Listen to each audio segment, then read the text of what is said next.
कश्मीरी पंडित संघर्ष समिति के अध्यक्ष संजय टीकू कश्मीर के गैर प्रवासी पंडित समुदाय के अधिकारों के लिए श्रीनगर शहर के ऐतिहासिक गणपतियार मंदिर में अनशन पर है। IANS से बात करते हुए संजय टीकू ने कहा कि कश्मीर घाटी छोड़कर न जाने वाले कश्मीरी पंडितों को नौकरी देने का सरकार का वादा अभी भी अधूरा है। उन्होंने कहा कि कश्मीरी पंडितों ने प्रधानमंत्री के पुनर्वास पैकेज में गैर प्रवासी पंडितों को शामिल करने के लिए 2013 साल में उच्च न्यायालय में मामला दायर किया था, लेकिन अदालत ने केंद्र और राज्य को हमारी मांगों पर विचार करने के लिए निर्देश दिए, पर फायदा कुछ नहीं हुआ और समुदाय में निराशा की भावना है, क्योंकि अधिकांश नौकरी के इच्छुक लोग उम्र की सीमा तक पहुंच चुके हैं।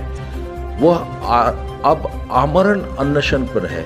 कश्मीरी पंडित परिवार जिन्होंने आतंकवाद झेला है, उनकी पूरी तरह उपेक्षा की जा रही है। ये बहुत ही दुखद घटना है।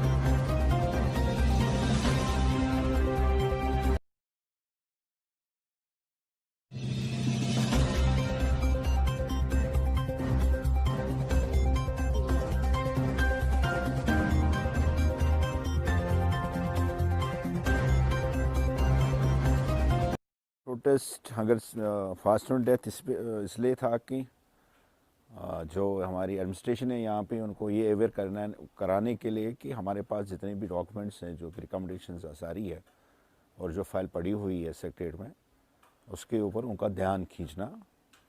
और ध्यान तो खींच गया 30 सितंबर को, जब वर्दी डिप्टी कमिश्नर साहब on the behalf of JKUT आ गए यहाँ पे, तो उसके बाद उन्हें रिटन इंश्योरेंस दी उन्होंने। उसके बाद हमारी मीटिंग हुई 5 अक्टूबर सेक्रेटरीट में, जो honourable advisor to His Excellency LG साहब है, श्री बशीर खान साहब, तो उनसे भी हमने बात की। उन्होंने हमें 5 दिन का टाइम दिया था कि मुझे 5 दिन दीजिए और 5 दिन के बाद हम आपके साथ फाइनल मीटिंग करेंगे। जो भी आपकी डिमांड्स जो आपने रखी हुई है हमारे सामने, उनके head of the department, concern departments के साथ मिलके तो आपके साथ फाइनल डिपार्टमेंट। लेकिन आज तक तो 55 दिन हो गए, लेकिन वो फाइनल मीटिंग नहीं हुई। तो इसलिए हम मजबूर हुए फिर से एडमिनिस्ट्रेशन को ये याद दिलाने के लिए कि आपने जो रिटन एश्योरेंस हमें दे दी थी, वो आपने फुलफ़िल नहीं की।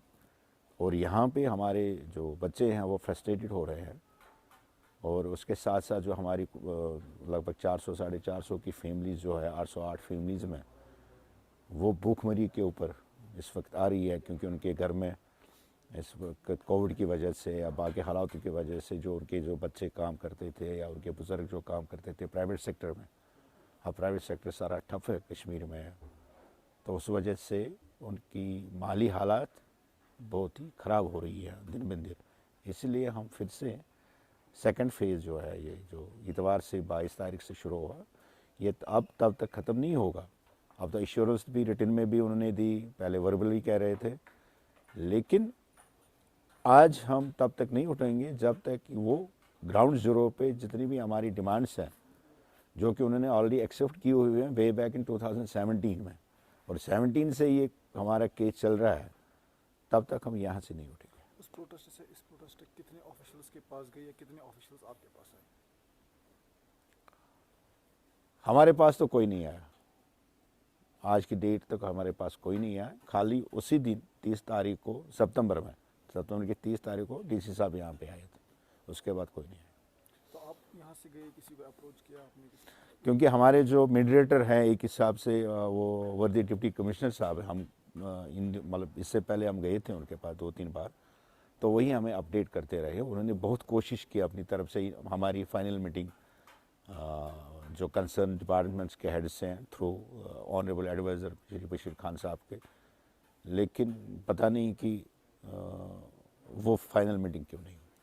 क्या कुछ फ़ायदा लगा आपको पिछले प्रोटेस्ट से? तो आपको हमने और एक प्रोटेस्ट किया यहाँ पर। ये फ़ायदे वाली बात नहीं है। फ़ायदा क्या कि मुझे कौन सा एमपी और एमएलए बनना है कि इसलिए हम बैठे हैं यहाँ पे। और इस सर्दी के मौसम में तो कोविड भी है, पूरे मतलब बढ़ रहा है। लेकिन मैं इसलिए बैठा हूँ कि जिनके लिए मैं रिप्रेजेंट कर रहा हूँ पिछले 20 साल से, जब उनकी तरफ में देखता हूँ, जब उनकी घरों की हालत में देखता हूँ, तो एज ए लीडर मुझे ये मेरा फ़र्ज़ है कि एडमिनिस्ट्रेशन को उनकी ओर ध्यान दिलाने के लिए। इसमें मुझे कोई ऐसी चीज़ ही नहीं है कि हम बैठे हैं इस सर्दी में कि कुछ ऐसा हो जाए, वो इसलिए नहीं बैठे हैं। क्यों आपको सरकार नज़रअंदाज कर रही है? मुझे लगा सरकार पहले भी मैंने कहा कि आज तो मुझे पूरा विश्वास है कि जब हमने ये इंडिविजुअल फैमिली के लेवल पे 1990 में जब हमारे कम्युनिटी के जो बाकी फैमिली मेंबर्स थे, बहुत सारी वजहों के कारण वो यहाँ से निकल गए, लेकिन हमने ये डिसाइड किया कि हम यहीं पे रहेंगे, क्योंकि हमें पूरा विश्वास था अपनी ईश्वर के ऊपर भी और अपने लोगों के ऊपर भी।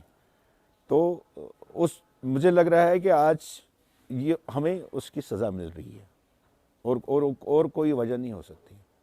उसी की सज़ा मिल रही है कि ये 808 फैमिलीज उस समय क्यों नहीं निकली। राहुल दिक्कू है, मैं अनंतनाग डिस्ट्रिक्ट सी रमदान में रहने वाला हूँ। तो आज हम दूसरी बार फास्ट ऑन टू डेथ पे बैठे हैं। वजह यह है कि जो यहाँ की एडमिनिस्ट्रेशन है JNK की, वो हमारी मांगे पूरी नहीं करी है, और पहले भी एश्योरेंस दे के, रिटर्न एश्योरेंस दे के, उन्होंने उस एश्योरेंस पे कोई काम नहीं किया।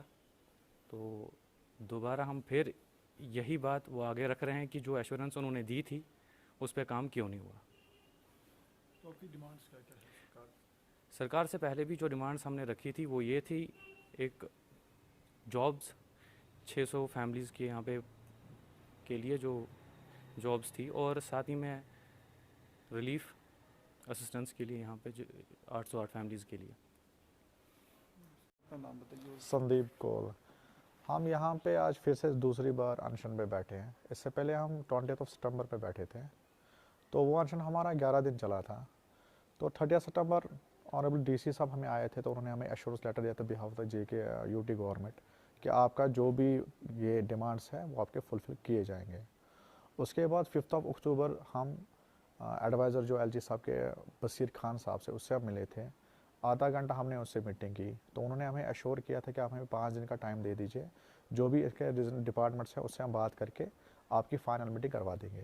लेकिन अनफॉर्चुनेटली 50 डेज़ हो गए, लेकिन अभी तक कुछ नहीं हुआ। उसके बाद हम कंसर्न DC साहब से मिले, हम उनका बहुत शुक्रगुजार करते कि उन्होंने हमें बहुत हेल्प किया, लेकिन अनफॉर्चुनेटली हाई अथॉरिटी से कुछ नहीं हुआ। तो फिर हम मजबूर होकर परसों से संडे से हम फिर यहाँ पे बैठे। क्या कुछ डिमांड से आपकी सरकार के सामने क्या कुछ लाना चाहते हैं? हमारे वही जो हमारा हक है, हमारे 2017 में हमारा हाई कोर्ट का जजमेंट है कि हमारे जॉब्स जो यहाँ पे माइग्रेंट्स यूथ नहीं हुए हैं, 500 जॉब्स थे हमारे, वो है। दूसरा हमारा था कि जो यहाँ पे बिलो पॉवर्टी लाइन के पंडित लोग बैठे उनको रिलीफ है।